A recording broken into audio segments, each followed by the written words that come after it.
All right, we have our next speaker up. This is Dr. Crystal Gordon, and she's an educator and engineer, and her specialties include designing, prototyping, and programming.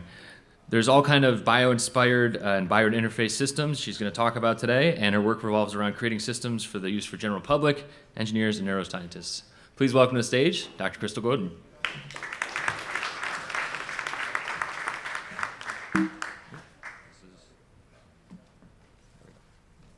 Thanks, Chris. Great.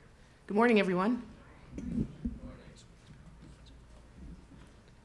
So today I'll be speaking about a topic near and dear to my heart. It's something that I had done for grad school, and with the way technology is moving, I think there are a lot of applications that can take advantage of some of the things I'm talking about today. For right now, though, what I'd like to do is take a look at this red square, and specifically the black dot inside of that red square.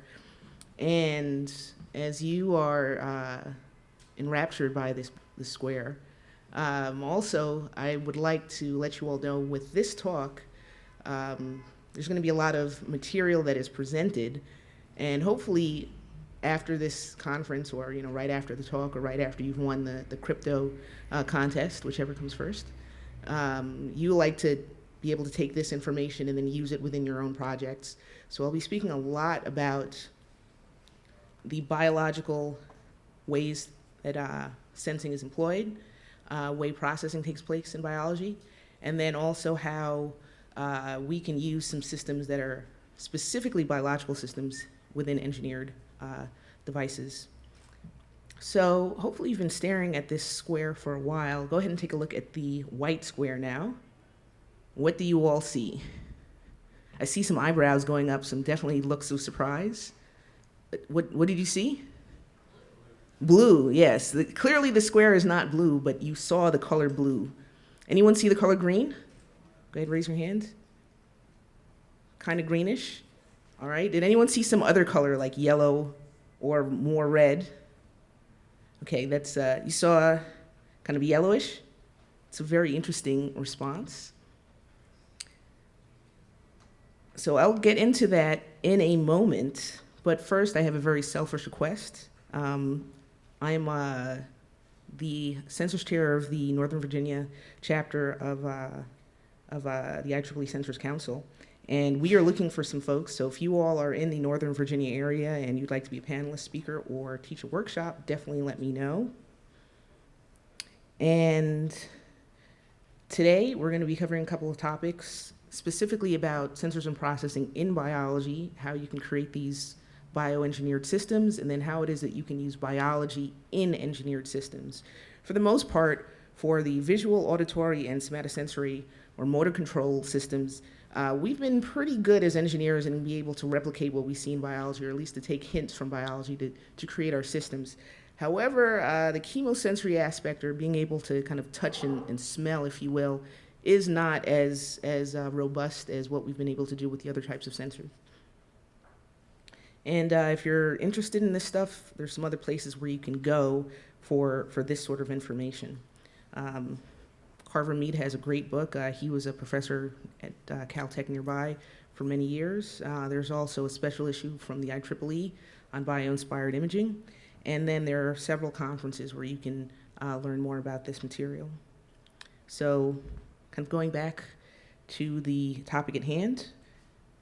So within biology, there are many different types of sensors. Kind of looking here from left to right, you can see, for instance, oxygen sensing, ways of being able to know what it is that your muscles are doing by sensing a change in the length of the muscles, hearing, vision, etc. So these are all cells that are specialized to work in various ways. The point is that you have a biological way of actually transducing information from whatever it is that it's sensing to electricity.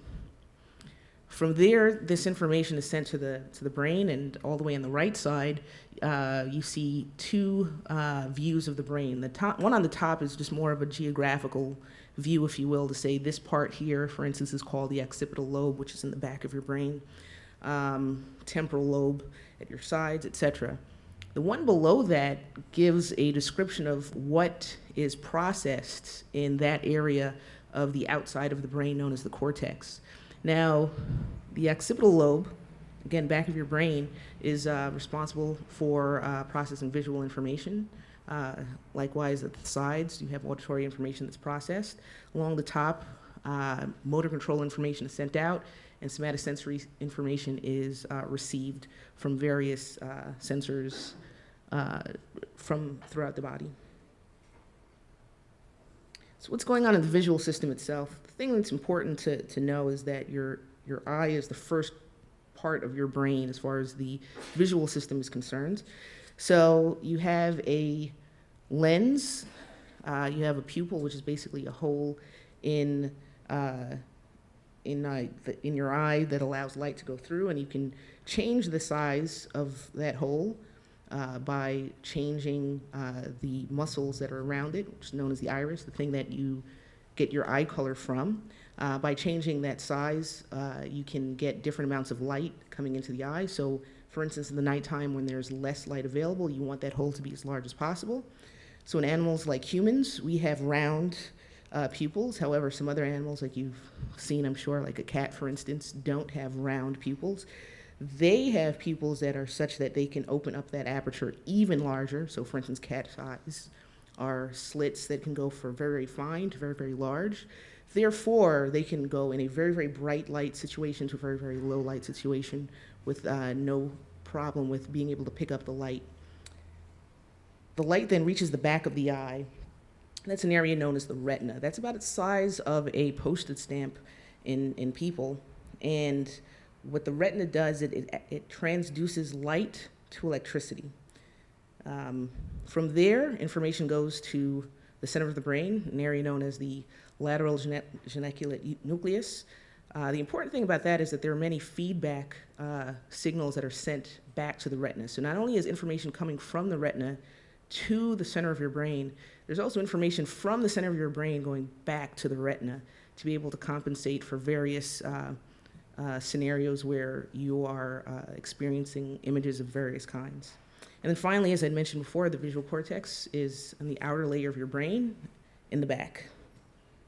That's where vision, as we take it for granted, takes place. So how is it that you know what your grandmother looks like? It's because of your visual cortex.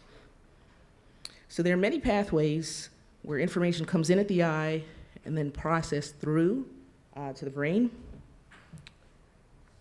Specifically within the retina, you have two types of cells, and many of you may have learned about this in biology class, but the important thing to know is that with these two types of cells, generally speaking, you have what's kind of in the middle here, rods, and next to that, to the right, cones.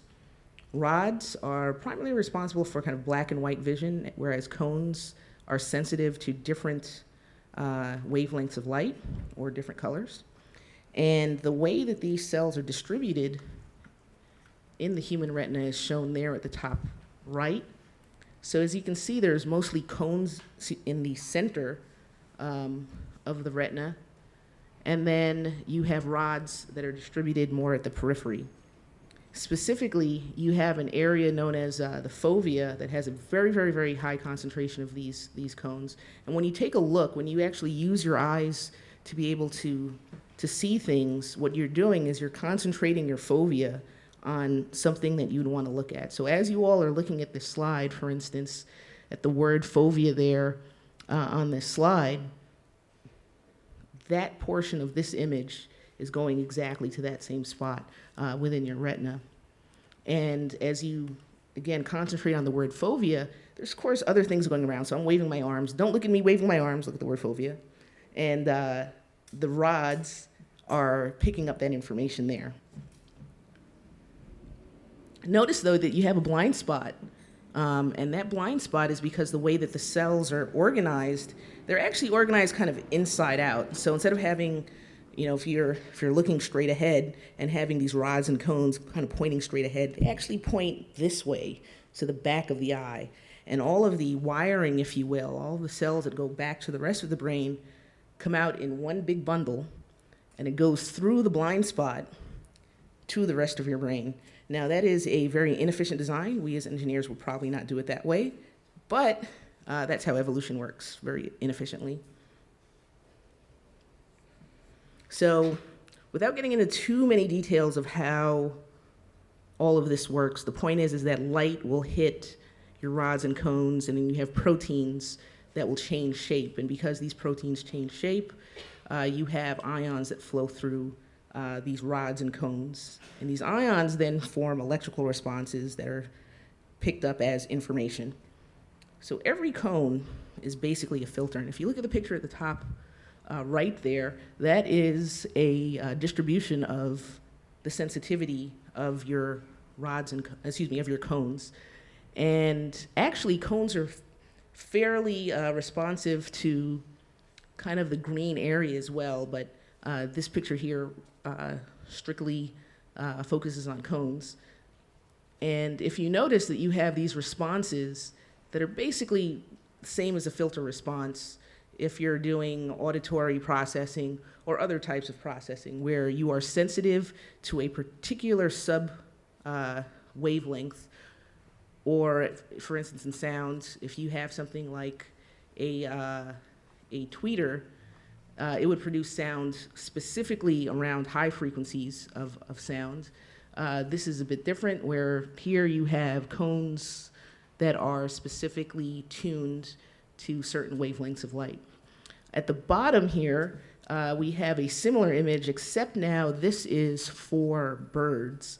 And as you can see, for these birds, they have another type of cone, and they have one in the ultraviolet regime. We as humans also have the ability to see light in ultraviolet. However, our corneas, that lens at the front of the eye, blocks out most UV light. In fact, if you were to have a cataract surgery, that lens would be removed, and then all of a sudden, colors would appear to be different from what you're used to. That's something that actually happened to Claude Monet, the great painter. All of a sudden, blues were not blue. They were an intense purple, and he didn't know how to handle that. He didn't know how to interpret that, so he would paint more paintings. And when you look at paintings that Claude Monet did after his cataract surgery, you'll notice that they have a definite more purple hue to all of them. Before I had asked the question, did any of you all see kind of like a more yellowish color when you took a look at that red square, then looking at the white square? So some of you may be tetrachromats. In other words, you can see things that other folks can't see because most of us only have 3 cones. However, the way that your eyes interact with that particular test there will illustrate that something is a bit different if you did not see the color blue after seeing the red square. So what's going on with that? So just a little bit more background information about what's going on within the retina. You have an assembly of cells, and the processing is done in the way that the cells are connected to each other. So here we have some photoreceptors or rods and cones. Here, quick test for you all. What kind of cell is this at the bottom? Rods, exactly, fantastic. And then you have an arrangement of other types of cells. The thing that's important, again, is that you have the way that you transduce light, and then because of the way that you connect these cells together, you get processing. In the retina, this is a little snapshot of an assembly of rods, and you can see that the ones in the center are demarked in one way here in blue. The ones around that area are demarked in red. They're not actually red and blue, it's just to kind of point out what cells are doing what operations. And if you look at the far right, when light is received in the center of this field, what will happen is that particular cell will respond in a particular way. So in the center, if you shine light, that center portion will produce an output. However, if you shine light only in the area around, in the surround portion, what will happen is that you will get the opposite response from that particular action. So what you do is you have kind of a built-in filtering function, type of a filter, for those of you familiar with image processing, known as a Gabor filter, for instance, or a Mexican hat function, where the center gives you one very strong response, but the surrounding area gives you the opposite response. What that does, it allows you to kind of tune in to specific information. So the center gives you one thing, you're tuned into whatever's going to give you the center, and then the surround gives you the opposite. You could block unnecessary information in that fashion. So what you can do is you can use this sort of setup. So for instance, here we have an experiment that was done. Top left here, you see that there's a part of the retina. If you shine light only on the outside and you have a shadow in the center, you get a very strong response. So you have lots of outputs. These outputs are kind of like a digital one. So you have a train of 1, 1, 1, 1, 1 coming out, if you were to think about it in a digital sense. Or if you were to shine light on that entire area, what happens is the surround does not want light, even though the center may. Therefore, you have a reduced response. Likewise, if you have a shadow moving across this area, you have just a basic response. Then you have a response that is the opposite of what it would want, where there is dark on the outside, light on the inside. Keep moving that shadow across. We have the optimal input, where the center is receiving no light, and the edge is receiving some light. And then finally, if the entire thing is in darkness, you get another indication of that there's some sort of activity. However, just by this simple arrangement of cells, what you get is 4 different outputs that you can interpret information on. Either there's lots of light, there's more light than dark, there's more dark than light, or it's all dark. You get 4 different responses just from this one architecture. So rather than having complicated checks and the equivalent if you're programming if statements, the equivalent if you are making a circuit, logic gates, with the arrangement of your cells, you can get 4 different responses rather than trying to come up with, like for instance, a multiple n-ary system rather than using binary. This is kind of like quaternary, but again, it comes from the way the cells are connected. You could do the same thing. Instead of simply looking at light versus dark, you can do the same thing with cones. So you have cones that are receptive for red in the center, for instance, and cones that are receptive for green in the surround, and you get that same sort of effect. So then what you can do is you can use this information where you put all of this together. If you look at the far right there, where you put multiple arrangements of these center surround areas together, what you end up with is a patch of information that now not only gives you specifics about what color is where, or where is there light versus where is there dark. You can also get information about the location of edges and lines. So again, because of the way things are connected, you can get higher order pieces of information. Specifically here now, what you can tell is light and also the direction in which the light is moving. So for instance, getting information from the way that this receptive field is created, if you look at the top here, you have a visual stimulus that's going to be presented. When the light is here, the output is not particularly strong. However, when the light is moving from left to right, you get a very, very strong output from this particular receptive field. Whereas on the other side, where the light is moving in the other direction, the response is still there, but it's far more muted. So you know that there's some motion. However, the direction is given to you by the strength of the response. So you can get direction as well, strictly from how it is that you connect your components together. So there was some work done in an area known as neuromorphic engineering, not too far from here at Caltech. So this is work from Carver Mead, where he and Misha Mahawald had created a circuit known as the Silicon Retina. What they did was use a photodetector arranged in this particular way to be able to emulate the human retina. And what they were able to show is that, yes, indeed, with very low power applied to this circuit, they were able to detect light and process information in a way that is similar to what we see in biology. Furthermore, there's work that was done by Andre van Schaik and others in the development of the Logitech trackball, where what they did was they looked at the movement of light as opposed to looking at, let's say, for instance, a snapshot of an image and then comparing that image to another snapshot.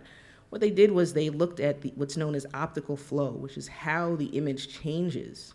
So using a pixel array with some other circuitry, what they tracked was not what a static image looked like, but what did the change in the image look like. So normally when we think of, for instance, movies, you have image number one followed by image number two, so on and so forth. But the thing that's really interesting as far as the operation of a mouse is concerned is how did something change from point A to point B? And this sort of system, much like you've seen with how the receptive fields can be connected together, the thing that you key onto is, number one, movement, and number two, the direction of that movement. So for this talk here today, I will be concentrating more on kind of showing you what goes on in biology and how is it that we can implement that with engineered systems, and hopefully with what's presented today again, to emphasize that you can take some of this as inspiration. Although this particular circuitry has information of custom-made ASICs, which is something that you all may not have access to. However, those concepts of being able to have a sensor and using the way the sensor is connected with other components to build in your processing as a design method, hopefully is something that you all can take away with you. So this is the first portion here, and they mentioned, I don't see Chris, questions later. So normally I would ask for questions right now, but if you could just write some things down as we move on to the next section of the presentation. So a bit of information about the auditory system. So what you all are used to is what you see on the outside, the auricles, also known as a pinna. So in humans, you just have this fleshy part here. It kind of just sits at the side of your head and doesn't do very much. But you could look at these as kind of like little satellite dishes where it's shaped so that you can pick up sound from multiple directions and concentrate it on the area that's doing the actual sensing work. That area, the first portion, is the eardrum. Some of you may know about it if something bad happens, for instance, if it's perforated or if it's broken. That is simply a membrane that will move when there's a pressure change between the inside and the outside of the membrane. That is the first step in transduction of sound. So sound is simply pressure waves that are moving around in the air. You go from a pressure wave to actual physical motion with these three bones. These are the smallest bones in the body, known as the ossicles. And there are some muscles connected to those bones. And those muscles allow you to have some automatic gain control. So when you have a very, very loud sound, those muscles will protect those bones and prevent them from moving very far. And if you are listening to a very, very soft sound, those muscles will permit those bones to move as much as possible, therefore transducing as much of those very, very small pressure waves as it can. From there, those bones connect to a portion known as the cochlea, and that is where the actual transduction from information from the outside world to the brain itself takes place. So the cochlea is the first part of your brain as far as your auditory system is concerned, and with the cochlea now, you have changes in pressure in an internal fluid inside of the cochlea that will then produce changes in cells that then allow ions to flow in and out, therefore causing an electrical response in the brain. So how is it that we know what different sounds are, and how is it that we process that information? So within the cochlea, if you were to roll that out, so cochlea, just going to point to it again there, is that kind of snail-shaped organ. In fact, it comes from the Greek word meaning snail. If you were to roll that out, you would have an area that is made for processing low frequencies, and you have an area that's made for processing high frequencies.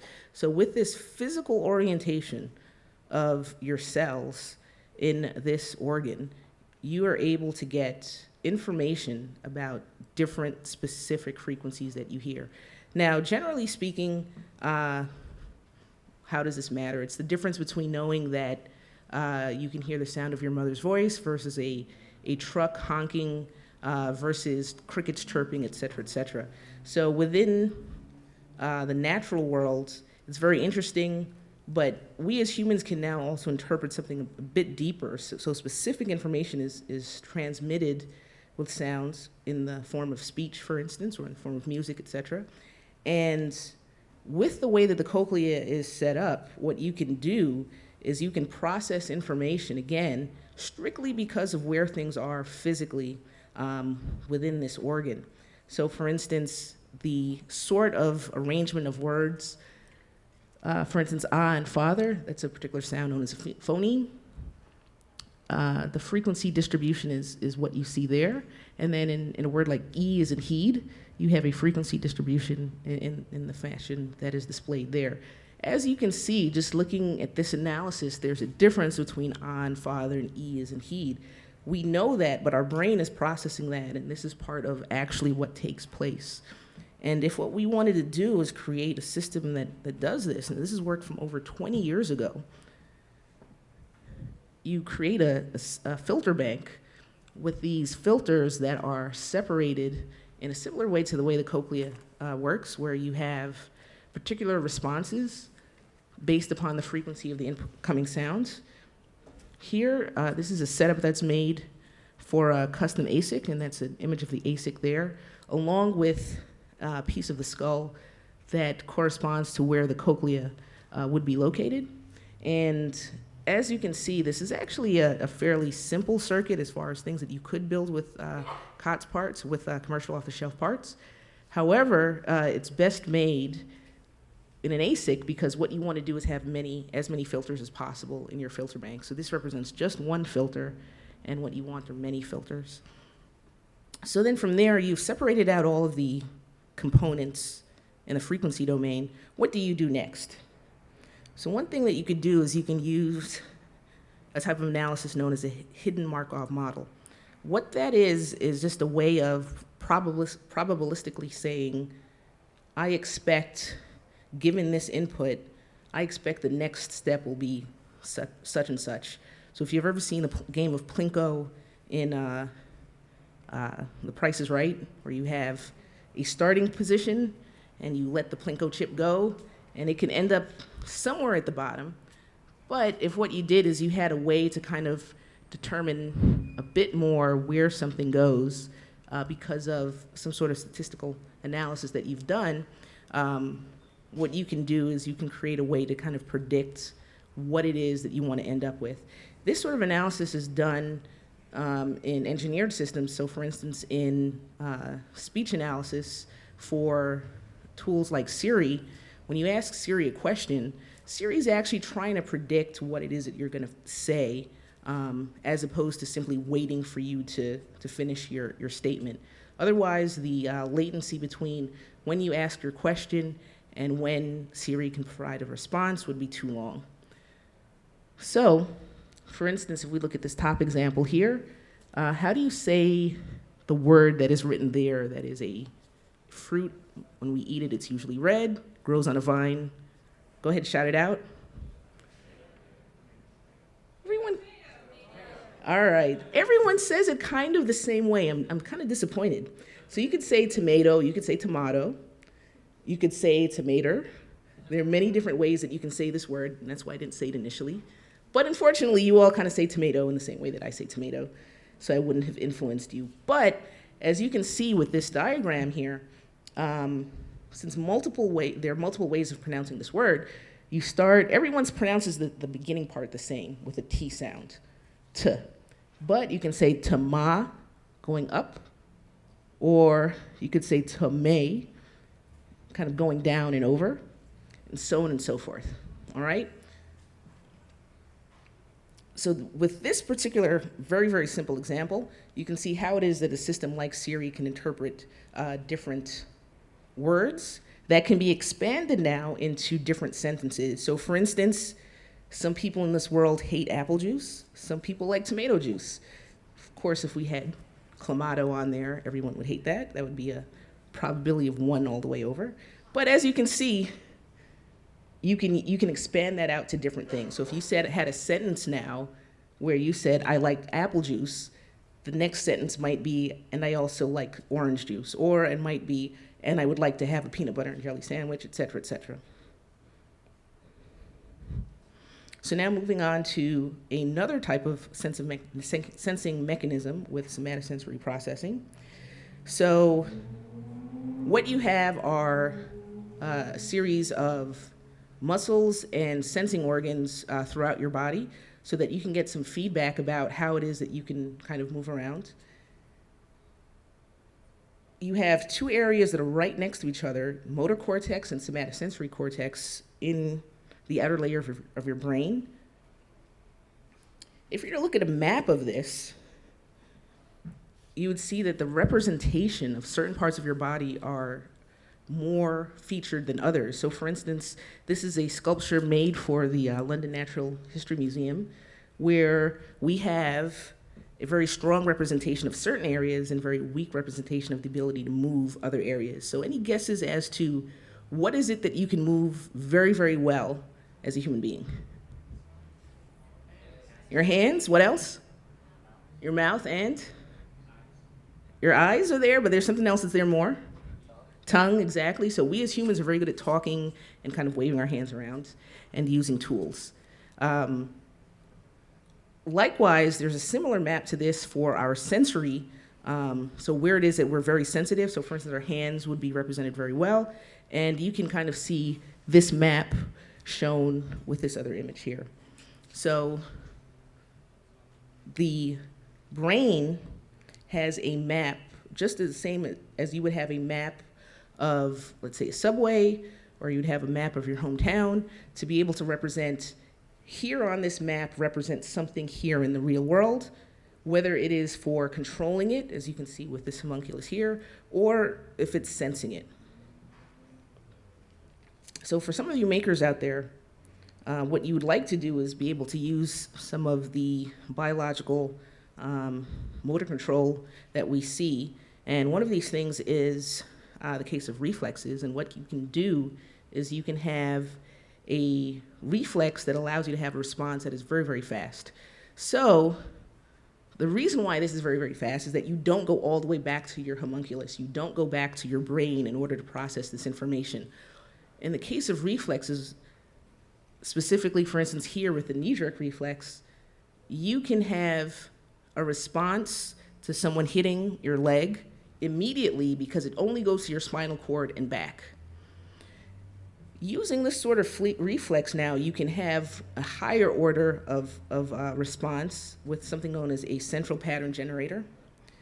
So what you do is you connect circuits of cells together, and from there you can get patterns. So instead of simply literally like a knee-jerk reaction, you can have other reactions.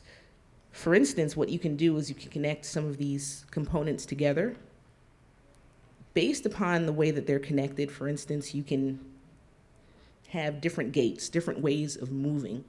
So simply having that simple ring setup that I had shown before, what you can end up with is just by slightly changing one input, you can have different gaits. And this is some work that was done by folks who are exploring the neurological basis of movement. What you can do now is take that information, putting it into an engineered system. This is an example of a robot that basically has a form of what you've just seen. This is another example of yet another robot with that as well. I don't have the video of this skipping and jumping, but basically when you present an obstacle, the reflex comes into action. I'm going to skip over a bit because we are running short on time, but I do want to point out that there's a lot of work that needs to be done in the chemo sensing portion of bio-inspired sensory systems. Unfortunately, we just use animals to process chemical sensing information. We use, for instance, a dog to search for explosives. And there is a lot of promising work that has been done in the area of synthetic biology. If you all are very interested, please see me outside during the Q&A portion.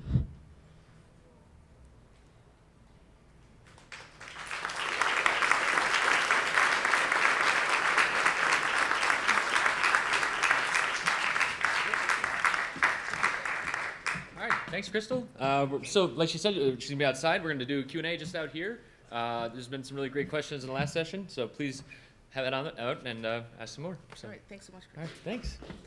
One more round of applause for Crystal. Thank you.